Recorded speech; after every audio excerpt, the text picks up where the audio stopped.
Un champ de débris dans un coin perdu du Venezuela confirme la disparition d'un avion de ligne.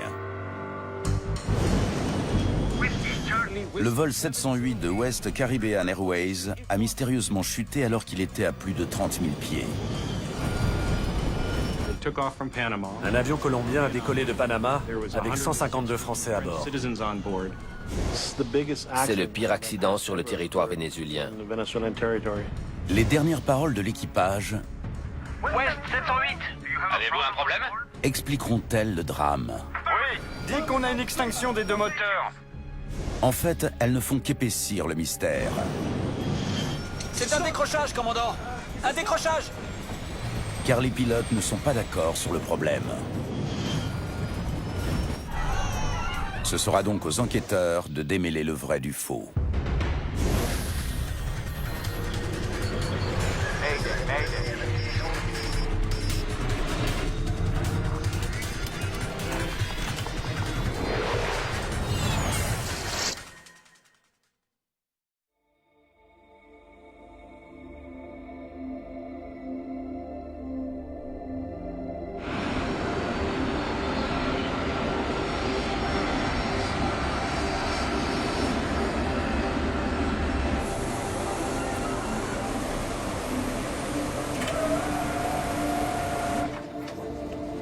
À l'aéroport international Tocumen de Panama, l'embarquement du vol 708 de West Caribbean Airways commence avec 2 heures de retard.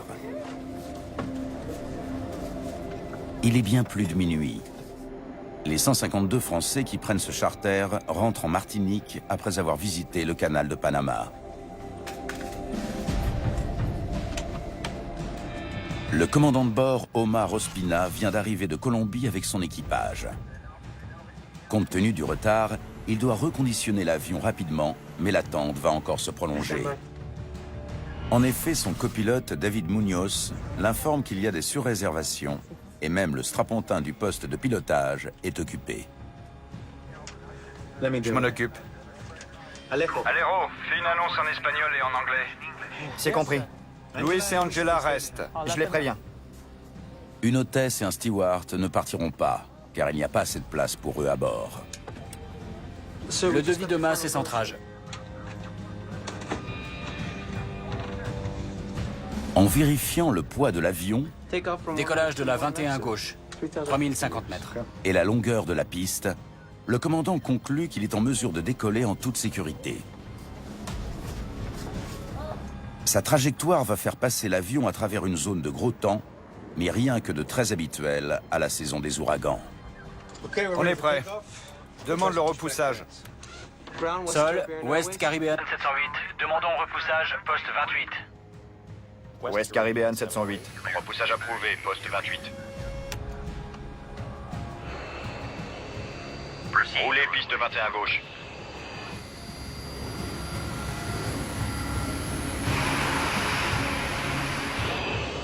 West Caribbean 708, 21 gauche, autorisé à décoller.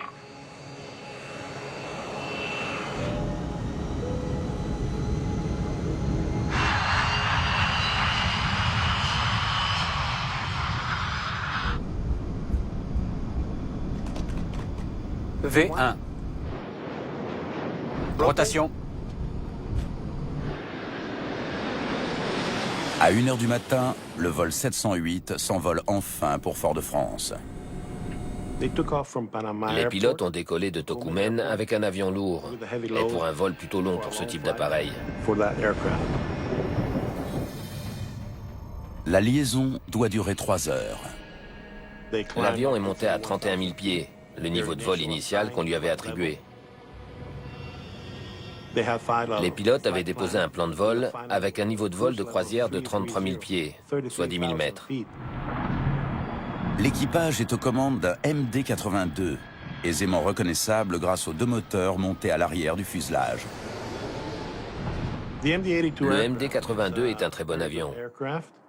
C'est un modèle dérivé du DC-9. Il est plus allongé, il consomme moins de carburant et il est équipé d'une instrumentation et d'une avionique plus moderne. Allume l'antigivrage. Plus l'avion monte, plus la température extérieure baisse. Donc les pilotes branchent l'antigivrage.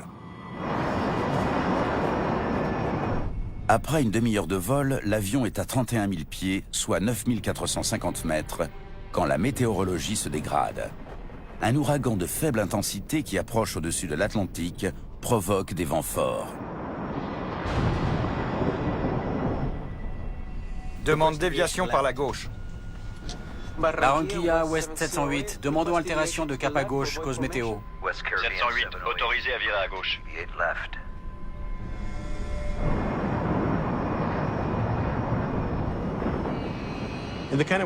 Les pilotes sont souvent obligés de s'écarter de la route prévue initialement afin d'éviter le mauvais temps.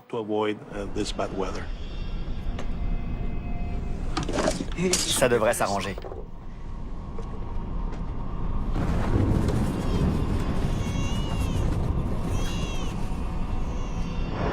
Après 40 minutes de vol, l'avion a déjà consommé plusieurs tonnes de carburant pour voler plus haut. L'équipage a dû monter à 31 000 pieds, voler en palier en attendant que l'avion s'allège, puis aller à 33 000 pieds. Demande le 330. 330. Barranquilla, Ouest. 708, demandons niveau 330. 708, autorisé au 330. Le commandant entame donc la montée jusqu'à l'altitude prévue de 33 000 pieds, soit un peu plus de 10 000 mètres.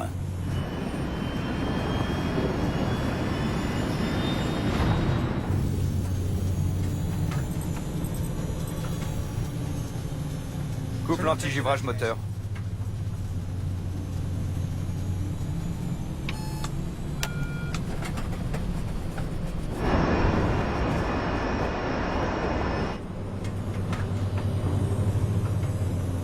Je ne peux pas accélérer.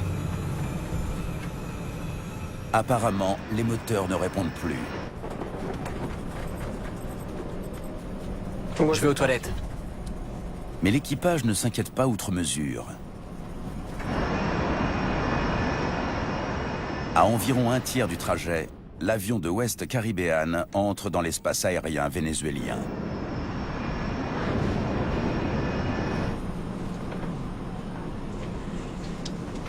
Il y a du gâteau et du café pour tout le monde? Où il faut qu'on partage.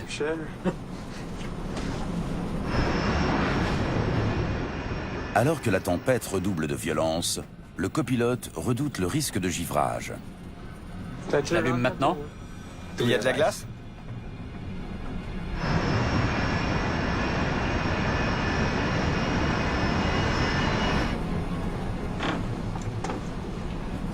Allume-le.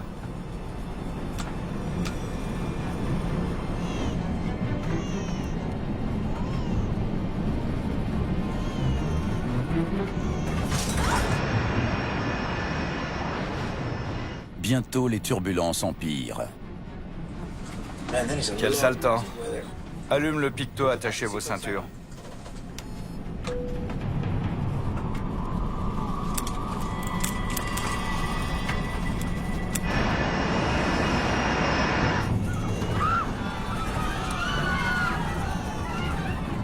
S'il vous plaît, restez assise.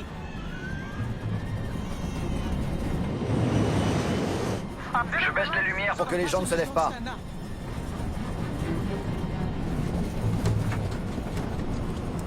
On descend au 310. Demande. Maiquetía. Le centre de contrôle aérien de Maiquetía au Venezuela n'a pas de radar. Vous demandez à descendre au 310? Le contrôleur a donc besoin que les équipages lui disent où il se trouve. Le commandant coupe le pilote automatique Donne-moi 310. et l'avion commence à descendre à 31 000 pieds. Les turbulences redoublent d'intensité. Et le vibreur de manche se déclenche. C'est l'alerte la plus grave qui puisse se manifester. Le manche se met à vibrer pour avertir le pilote que l'avion vole à une vitesse dangereusement basse. Et à partir de 31 000 pieds, l'avion se met à chuter.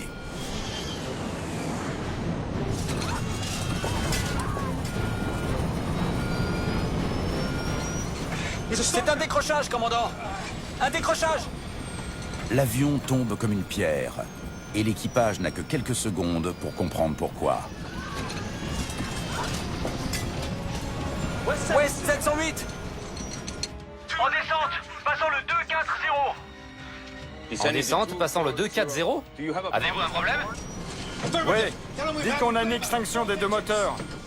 Extinction des deux Moteur. Confirmé? Extinction des deux moteurs. Compris. Confirmez radial et distance de Punto Cabello si possible. Le contrôleur doit localiser l'avion. Négatif, négatif. On est à 14 000 pieds.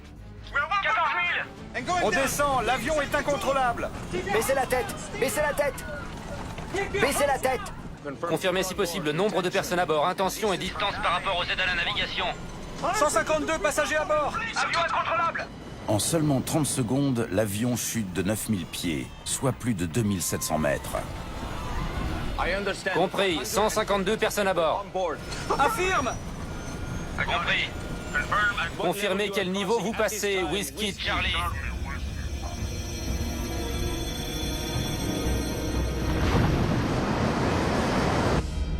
Whiskey Charlie Whiskey 708. Confirmez position si possible. Whiskey Charlie Whiskey 708. Confirmez position si possible. Alors qu'il volait à plus de 10 km au-dessus de la Terre, le vol 708 est mystérieusement tombé.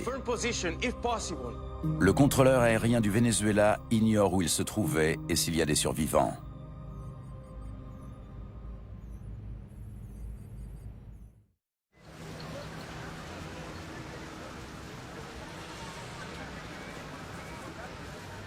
Le lendemain de la disparition du vol 708 de West Caribbean Airways, des villageois vénézuéliens signalent qu'un avion s'est écrasé sur des terres agricoles.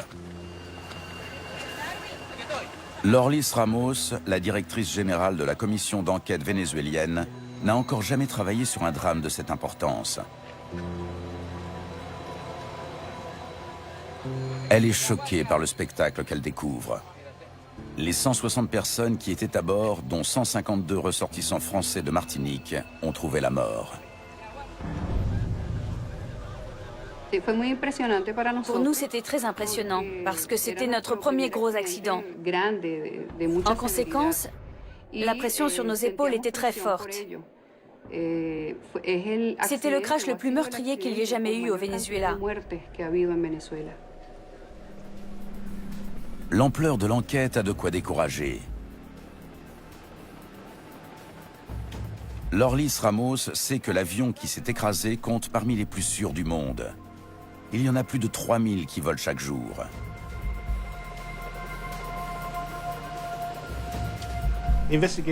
Enquêter sur l'accident d'un avion aussi utilisé que le MD-82 est une sacrée responsabilité, compte tenu des conséquences que ça peut avoir sur le reste de la flotte. Il y a eu 160 passeports enregistrés. Les journalistes colombiens, vénézuéliens et français arrivent aussitôt sur les lieux.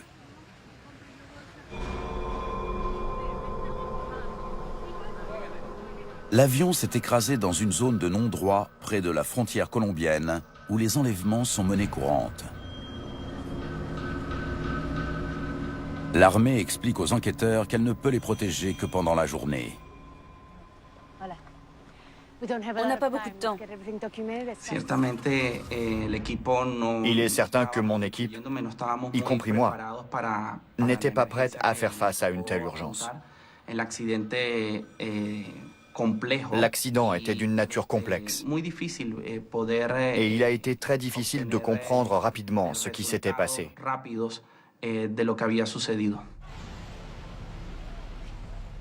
Une fois les dépouilles des victimes évacuées, les enquêteurs cherchent d'abord à savoir dans quel état était l'avion au moment de l'impact. Si le MD-82 était au complet, ça permettra d'exclure une dislocation en plein vol. On a pu repérer les 4 coins de l'avion. La queue, un morceau du poste de pilotage et des fragments des 2 ailes.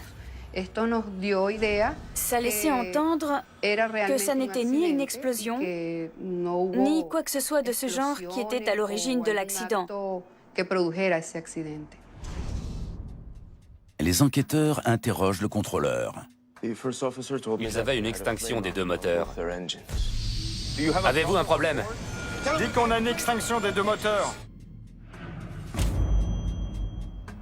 Quand le centre de contrôle aérien de Maiquetía nous a dit que l'équipage avait signalé une double extinction, on s'est aussitôt intéressé au fonctionnement des moteurs de l'avion.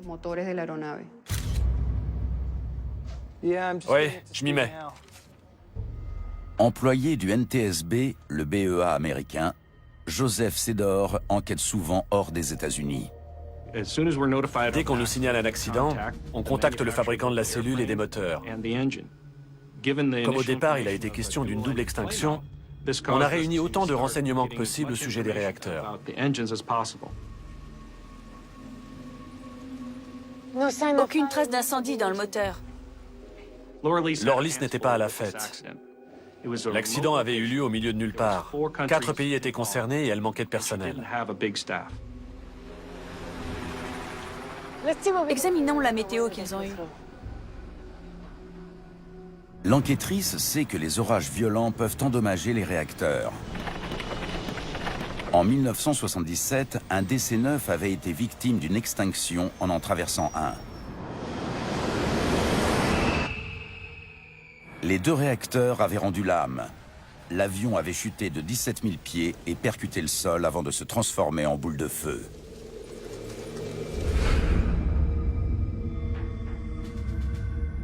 Les moteurs peuvent s'être arrêtés soit à cause de fortes pluies qui se seraient engouffrées à l'intérieur, soit à cause de turbulences. On peut comparer une extinction à une veilleuse de chaudière à gaz qui s'éteint.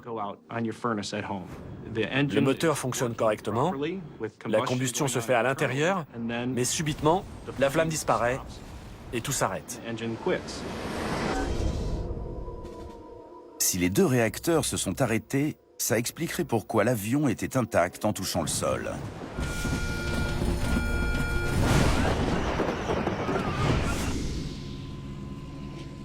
Malgré tout, Lorlis Ramos sait que sa meilleure chance de découvrir ce qui est arrivé, ce sont les boîtes noires. Elles contiennent des données et des enregistrements sonores d'une importance cruciale.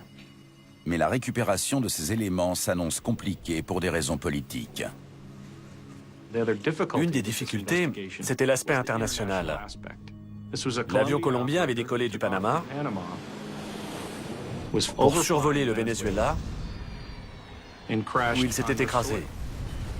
Donc, les Vénézuéliens se sentaient très peu concernés par le vol et par ses passagers. Le gouvernement vénézuélien, en froid avec les États-Unis, choisira qui examinera les boîtes noires.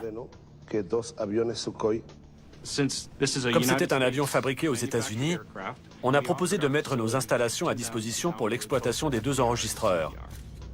Mais il a été décidé que l'opération se ferait en France, au BEA, le Bureau d'enquête et d'analyse. L'enregistreur de vol et l'enregistreur phonique sont donc envoyés au Bourget.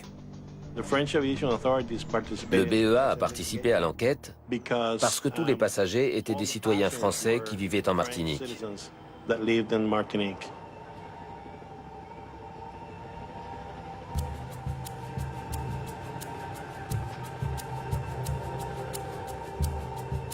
Les enquêteurs étudient une autre hypothèse qui expliquerait la défaillance des moteurs, une contamination du carburant. Ils recherchent le camion-citerne qui a assuré l'avitaillement à Panama. C'était important d'analyser le carburant, parce que ça pouvait être une des raisons expliquant la défaillance des réacteurs évoqués par l'équipage. L'analyse du combustible pour trouver des traces éventuelles de contamination a été demandée aux autorités panaméennes, mais elle s'est révélée négative. Bonjour, j'espère pouvoir vous aider. Joseph Sédor arrive de Washington avec 2 spécialistes des moteurs. À notre arrivée, une des premières choses qu'on a voulu voir, ça a été les réacteurs. Le spécialiste du NTSB et son homologue de chez Pratt & Whitney les ont examinés en détail. Et là, surprise. Les deux moteurs tournaient à grande vitesse au moment de l'impact. Les indices montraient que tous deux fonctionnaient à très haut régime. Selon les enquêteurs, les réacteurs étaient donc en parfait état.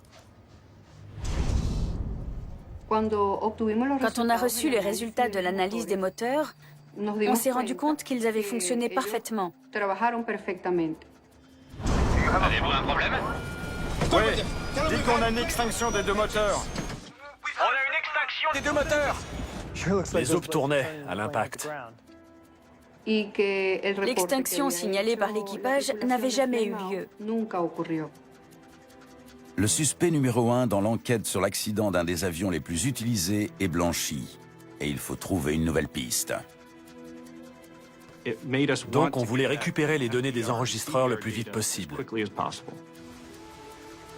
Les enquêteurs comptent sur les boîtes noires pour faire la lumière sur la cause du drame.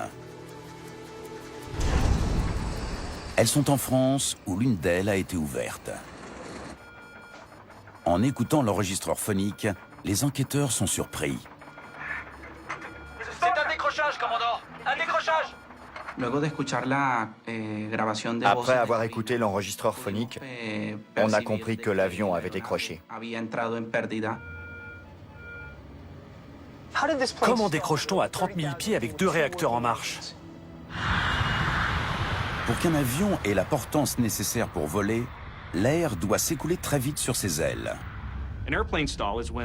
Il y a décrochage quand la portance se réduit au point de ne plus permettre de maintenir l'avion en vol.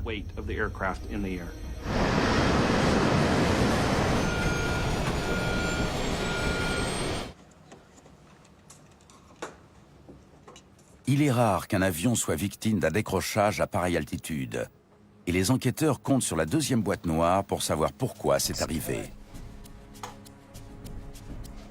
Quand nous avons ouvert l'enregistreur phonique, même s'il était très abîmé à l'extérieur, il était en bon état à l'intérieur. Et ça a été un grand soulagement pour nous. Mais une bonne partie de l'enregistrement est incompréhensible. Une partie des données n'était pas exploitable.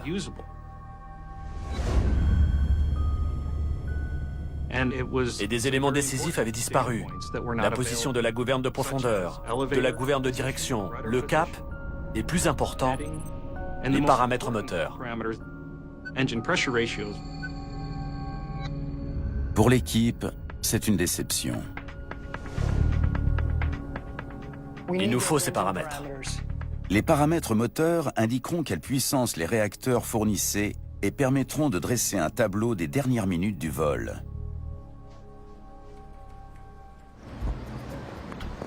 Depuis Washington, le NTSB offre son aide. Des logiciels sophistiqués peuvent peut-être récupérer une partie des données manquantes. On a utilisé les données disponibles pour retrouver des renseignements concernant les moteurs. Les enquêteurs cherchent d'autres pistes susceptibles d'expliquer le décrochage. Gros orage, avec beaucoup de pluie. L'avion a traversé une zone de temps humide et glaciale qui a pu provoquer la formation de glace sur les ailes. Un phénomène susceptible de conduire à un décrochage. Quand la glace s'accumule, la traînée et le poids augmentent, et la portance diminue. Le MD-82 est équipé d'un antigivrage. Quand il est actionné, cet appareil prélève de l'air chaud dans les moteurs et le ventile sur les ailes pour éviter la formation de glace.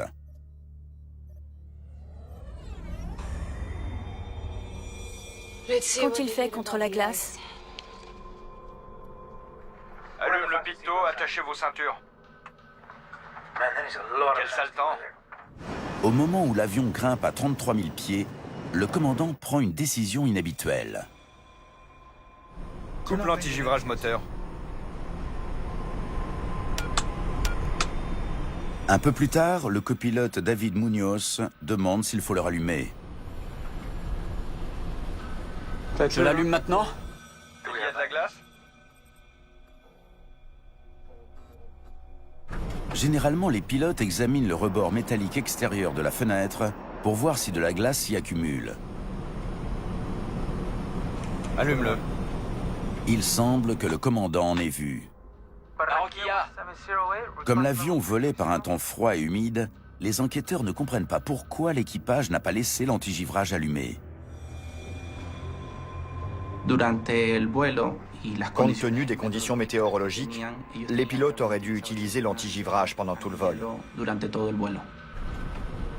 Les deux hommes auraient-ils commis une erreur qui aurait permis à la glace de s'accumuler sur les ailes et de provoquer le décrochage de l'avion?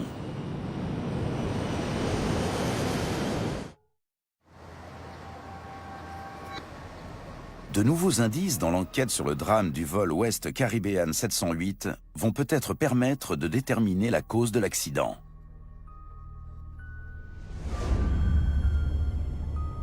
Le NTSB a réussi à récupérer certaines données concernant les réacteurs du MD-82.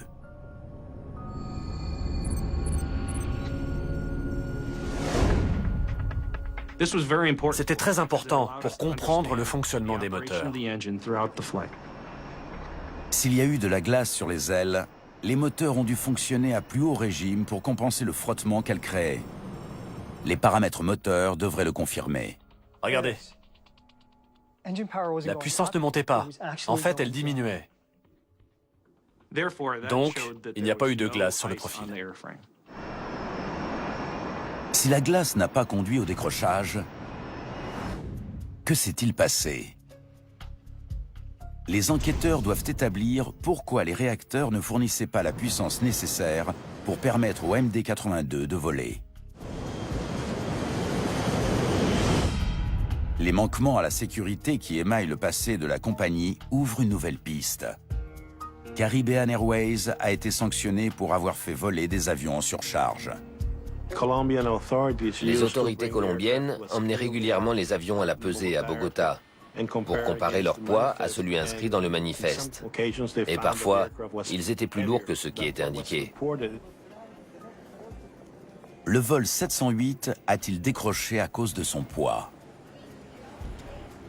Lors de notre visite à Panama, on a constaté que West Caribbean Airways ne contrôlait pas rigoureusement le poids des bagages de l'équipage et des passagers. Si un avion est trop lourd, il peut être incapable d'atteindre des altitudes élevées où l'air est moins dense. Les pilotes doivent faire leurs calculs avec soin. Les pilotes savent à quelle altitude ils peuvent voler en vérifiant les tables de performance, en y entrant le poids de l'avion et la température extérieure. Ce que les enquêteurs ignorent, c'est si le commandant Ospina a fait ou non une erreur de calcul. Ils essaient d'abord de vérifier si le vol 708 était lourd au point de décrocher. On a repris le nombre des passagers, des membres d'équipage, le poids de l'avion proprement dit et celui des bagages. Ils ont déjà fait des simulations avec le poids officiel de 67 tonnes 142. Ajoutons quelques tonnes, comme s'il y avait plus de bagages. Du fret mal pesé. Disons 70 tonnes 3.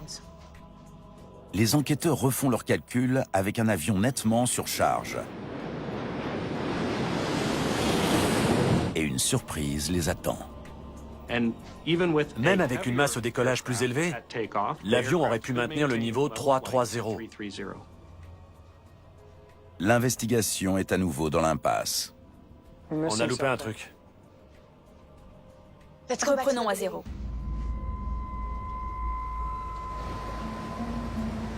Après de longues recherches, les enquêteurs n'arrivent toujours pas à comprendre pourquoi l'avion a décroché.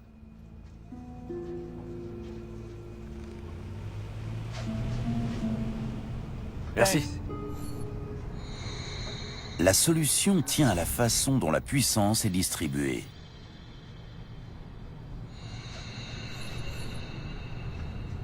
Quand il est allumé, l'antigivrage est alimenté par les moteurs, ce qui réduit la poussée. La baisse de poussée peut nuire aux performances en fonction du poids et de l'altitude de l'avion. Celui-ci pouvait voler à 33 000 pieds sans l'antigivrage. Allume l'antigivrage. Mais il ne pouvait pas dépasser 31 900 pieds avec l'antigivrage.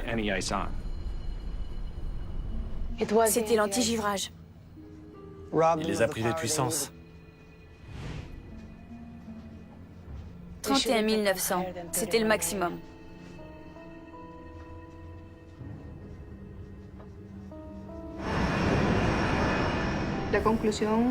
L'enquête a conclu que l'altitude à laquelle l'avion avait volé n'était pas adéquate, compte tenu de son poids et des conditions météorologiques rencontrées. Allume-le. L'avion a commencé à décélérer quand l'équipage a branché l'antigivrage, parce que ça a diminué la poussée des moteurs. Les enquêteurs concluent que c'est la réduction de la poussée qui a fait décrocher l'avion. Le devis de masse et centrage. Ils supposent que lorsque le commandant a calculé son niveau de vol de croisière, il a oublié d'inclure l'antigivrage. Il y a beaucoup de facteurs à prendre en compte, et ils en ont oublié certains. Si un problème de poussée a provoqué le décrochage, pourquoi l'équipage n'a-t-il rien remarqué? Notamment parce que lorsque le drame s'est noué, aucun des deux hommes ne pilotait. C'était le pilote automatique. Mais le pilote automatique ne doit pas laisser un avion décrocher. Alors pourquoi celui-ci n'a-t-il pas réagi?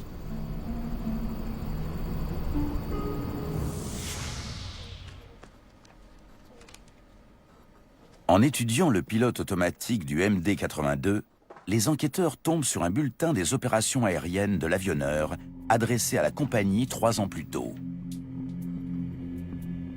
La vitesse R baisse jusqu'à déclencher l'avertisseur de décrochage, puis débrancher le pilote automatique. Le bulletin de Boeing décrivait un incident presque identique à celui qui était arrivé à l'avion de West Caribbean Airways. Il avertit les équipages que s'ils ordonnent au pilote automatique de maintenir l'altitude, ils doivent surveiller leur vitesse R. Le bulletin prévenait que lorsque le pilote automatique était branché à une certaine altitude, ce genre de problème pouvait survenir. L'altitude serait maintenue, mais la vitesse R risquait de diminuer si les pilotes ne la surveillaient pas.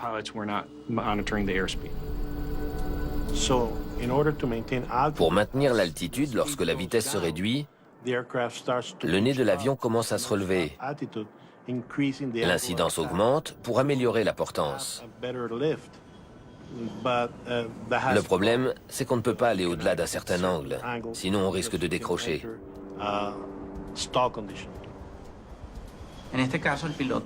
Dans ce cas-là, le pilote automatique a donné à l'avion une incidence trop élevée. C'est ce qui a provoqué le décrochage. Rien n'indique que cet important bulletin ait été transmis aux équipages de West Caribbean. Les enquêteurs ont reconstitué les événements qui ont conduit au décrochage. L'équipage ne surveillait pas ses instruments, pensant que le pilote automatique maintenait la bonne vitesse. À tort. C'est là que le commandant remarque un problème. Tu peux pas accélérer. Je vais aux toilettes. Ils avaient un problème, mais ils ne savaient pas pourquoi.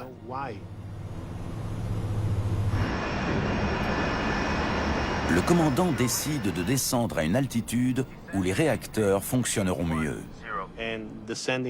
Descendre à 31 000 pieds était une bonne décision, et il a débranché le pilote automatique.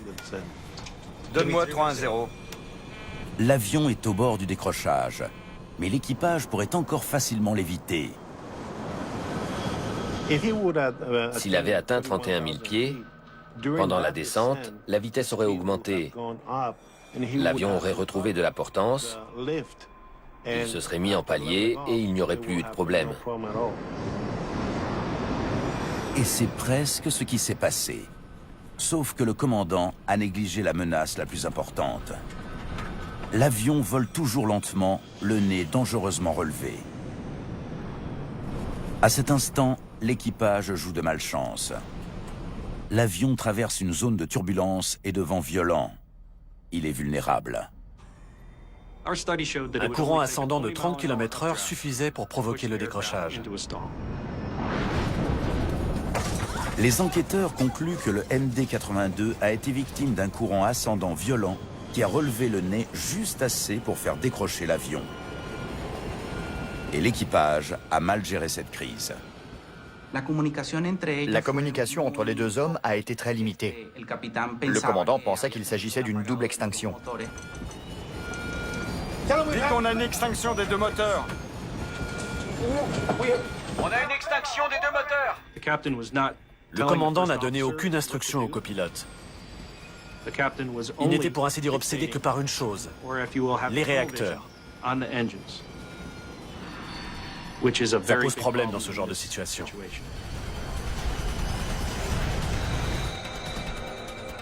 L'enquête sur l'accident du vol 708 n'a plus qu'un seul mystère à élucider. Un décrochage! Munoz semble avoir compris. Pourquoi l'équipage n'a-t-il pas réussi à sortir de ce décrochage? Pour sortir d'un décrochage, il faut augmenter la poussée et baisser le nez de l'avion, c'est-à-dire pousser le manche. Mais l'enregistreur de paramètres indique que le commandant n'a fait ni l'un ni l'autre. Rien n'indique que le pilote ait poussé le manche pour réduire l'incidence et augmenter la vitesse. Il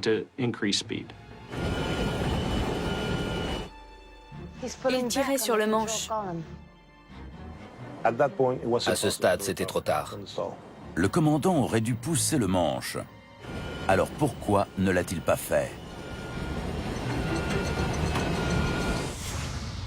Les enquêteurs découvrent un premier indice en réexaminant les paramètres moteurs au moment du décrochage. Ce qui l'a distrait. Quand l'avion a décroché, la puissance des deux moteurs a diminué simultanément. D'où la confusion des pilotes. Quand l'écoulement de l'air qui entre dans les réacteurs est perturbé, ça provoque une réduction de la poussée. À cause du courant ascendant, l'angle d'attaque des réacteurs a augmenté, ce qui a provoqué la diminution de la poussée. La puissance étant momentanément réduite, le commandant conclut à tort à une extinction. C'est un décrochage! Le copilote crie « C'est un décrochage, commandant, un décrochage !» Mais le commandant n'a pas répondu. Ça indique qu'il était obnubilé par les moteurs. Ignorant que l'avion décroche, le commandant aggrave sans doute la situation en tirant sur le manche, ce qui a pour conséquence de maintenir le nez très relevé. On a une extinction des deux moteurs.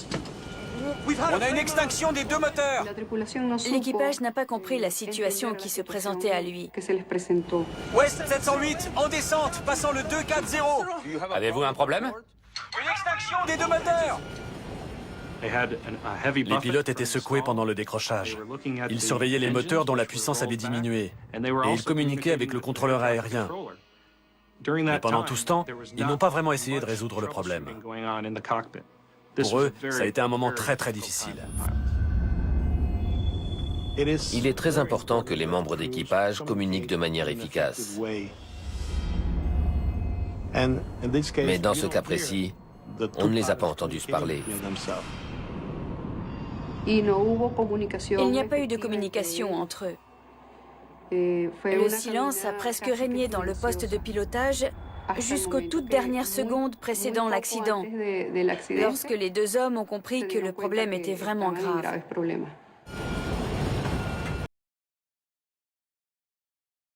Point de non-retour.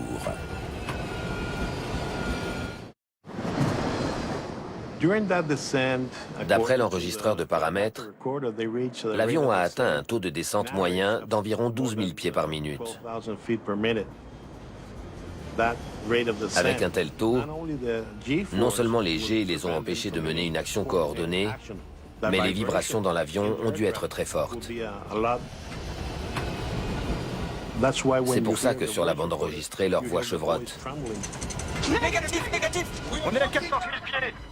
14 000! L'avion est incontrôlable. Ça vient des vibrations violentes de l'avion. Pour ceux qui étaient à bord, ce plongeon a été un véritable cauchemar qui a duré près de 3 minutes.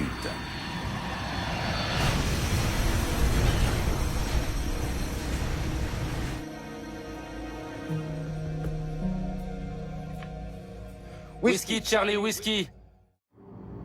Quand Lorlis Ramos et ses hommes interrogent les familles et les amis des pilotes du vol 708 de West Caribbean, Comment était-il en privé? ils découvrent des problèmes susceptibles d'expliquer le comportement de l'équipage. West Caribbean Airways traversait une très mauvaise passe sur le plan financier.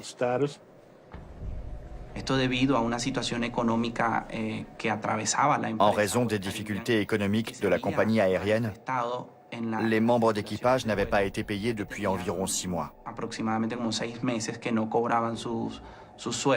Il se peut que ça ait influencé sur la concentration du commandant de bord au moment de gérer cette urgence. Les enquêteurs découvrent que le commandant avait dû prendre un deuxième emploi pour arriver à joindre les deux bouts. Il travaillait au noir dans un bar. Évidemment, le stress que devait supporter le commandant à cause de sa situation financière était énorme. Et le carburant? C'est presque réglé. L'équipage, qui en était à son 3e ou 4e vol de la journée, avait patienté des heures en Colombie, parce que la compagnie ne pouvait pas payer le carburant de l'avion. L'équipage était très tendu à cause du retard et parce qu'il ignorait si le vol allait être annulé. C'est un décrochage, commandant! Un décrochage! Et le copilote de 21 ans aurait dû exprimer son avis plus clairement. Entre le commandant et le copilote, la différence d'âge était considérable. Ça a peut-être intimidé l'OPL à un moment où il aurait dû s'imposer davantage. J'allume maintenant? Il y a de la glace? Quel que soit l'âge du copilote, et quelle que soit l'expérience et l'âge du commandant de bord, tous deux ont le droit de préserver leur vie. Si l'OPL remarque que quelque chose se passe de travers, C'est un décrochage, commandant! Un décrochage! qu'il prévient le commandant et que ce dernier ne réagit pas, il doit prendre l'initiative.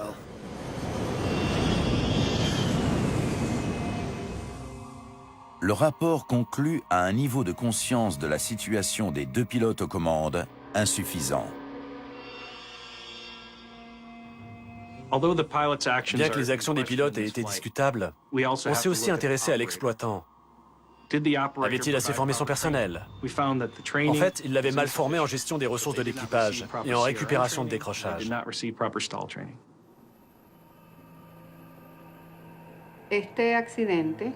Cet accident est dû à des facteurs multiples qui ne sont pas imputables uniquement à l'équipage. Les conditions dans lesquelles l'exploitant travaillait étaient déplorables. Et le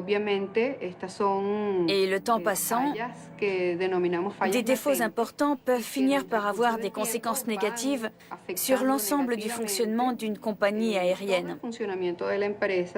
Négatif, négatif! On est à 14 000 pieds, 2 moteurs, Avez-vous un problème? avion incontrôlable. Le rapport dresse une longue liste de recommandations pour éviter toute répétition de la tragédie du vol 708.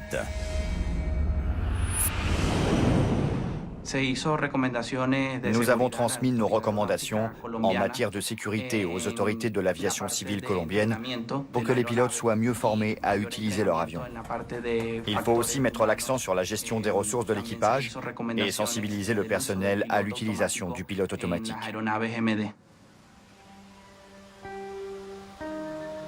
Après cet accident, la compagnie a été interdite d'exploitation et elle n'a plus jamais repris son activité. Elle a fait faillite. Ce drame a malgré tout eu des conséquences positives. Les mesures de sécurité des MD-82 qui volent aujourd'hui ont été améliorées.